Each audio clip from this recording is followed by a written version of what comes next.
High বন্ধুরা, তোমরা সবাই কেমন আছো? দেখো সকাল সকাল বেরিয়ে পড়েছিলাম একটুখানি বেড়াতে বেড়াতে মানে কলকাতায় ঠাকুর দর্শন করতে। তো আমরা প্রথমেই চলে এলাম দেখো আদ্যাপীঠ মন্দিরে। তো আদ্যাপীঠ মন্দিরে আমরা ঢুকলাম। তো ঢুকতে ঢুকতে প্রায় বেলা হয়ে গেছিলো, তখন ছিল ভোগের টাইম। তো আমরা ভোগ খাবো বলে ঠিক করেই আমরা বাড়ি থেকে বেরিয়েছিলাম। তো দেখো এই টাইমে তো মন্দির বন্ধ থাকে। তো আমরা ভোগের জন্য টিকিট কেটে নিলাম। এখানে ভোগ খেতে গেলে এক একজনের 80 টাকা করে টিকিট লাগে। তো দেখো তারপরে আমরা চলে এলাম এখানে ভোগের ঘরের সামনে, যেখানে আর কি ভোগ খাওয়ানো হয়। তো আমরা এখানে জুতো খুলে রেখে ঢুকে গেলাম ভোগ খাওয়ার জন্য। তো দেখো অনেক জন আর কি বসেছে ভোগ খেতে। আমরা প্রায় 1টা নাগাদ ঢুকেছিলাম তখন ভোগ খেতে। তো দেখো থালা গ্লাস দিয়ে চলে গেছে। তো প্রায় এখানে আমি অনেকবারই ভোগ খেয়েছি এসেই মন্দিরে। তো প্রথমেই দিল পোলাও আর বেগুনি। তো এটা আজকে দিয়েছে কুমড়োলি, মানে যেদিন আমরা খেয়েছিলাম। কিন্তু এখানে মানে বেগুনি দেয়, বেগুনিও আগে খেয়েছি। তারপরে ভাত ডাল একটা ছোলা দিয়ে তরকারি দিল। তো ওইটা খেতে না খেতেই তারপরে আবার খিচুড়ি দিয়ে দিল। তো ভোগের তো রিভিউ হয় না, অসাধারণ অসাধারণ খেতে এখানকার মানে আদ্যাপীঠ মায়ের ভোগ। তো তারপরে দেখো চাটনি আর পায়েস দিয়ে চলে গেল। 80 টাকার বিনিময়ে অনেক কিছু খাবার দেয়। প্রতিদিন এই একই রকম রেসিপি রান্না হয়, শুধু তরকারিগুলো একটু পাল্টে যায়। ভোগ খাওয়ার পর আমরা হাত ধুলাম, বাইরেই হাত ধোয়ার মানে ব্যবস্থা। তারপরে আমরা একটুখানি ঘুরছিলাম।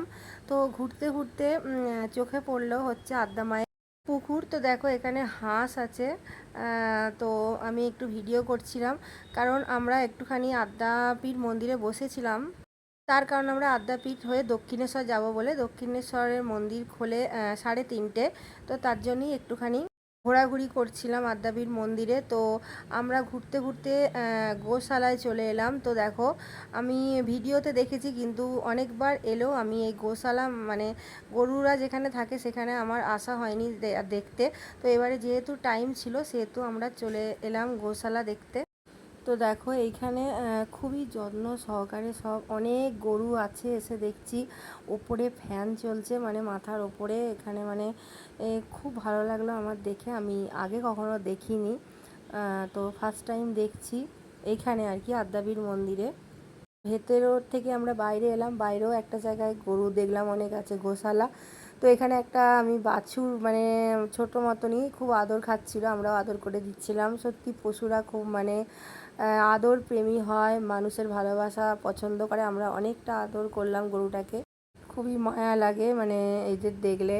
মানে তারপরে আদর টাদর করে আমরা বাইরে বেরিয়ে পড়লাম। তো দেখো মন্দির তো টাইমিং খোলার সকালবেলা, সকালবেলা মনে হয় 4:30 থেকে 5টা, 10:30 থেকে 11টা, আবার সন্ধ্যেবেলা 6:30 থেকে 7টা পর্যন্ত মন্দির খোলা থাকে আর কি, মানে ঠাকুর দেখা যায় মূল যেটা আর কি গর্ভগৃহের মন্দিরের ঠাকুর।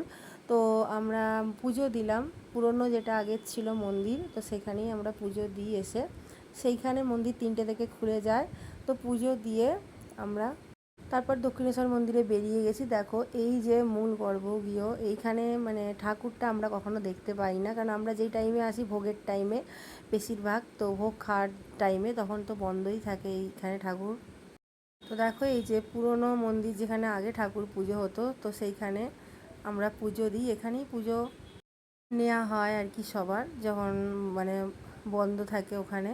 তো এইখানেই সবাই পুজো দেয়, আমরাও পুজো দিয়ে চলে গেলাম দক্ষিণেশ্বর মন্দির। তো আজকের ভিডিও ভালো লাগে লাইক শেয়ার কমেন্ট করে পাশে থেকো, টাটা।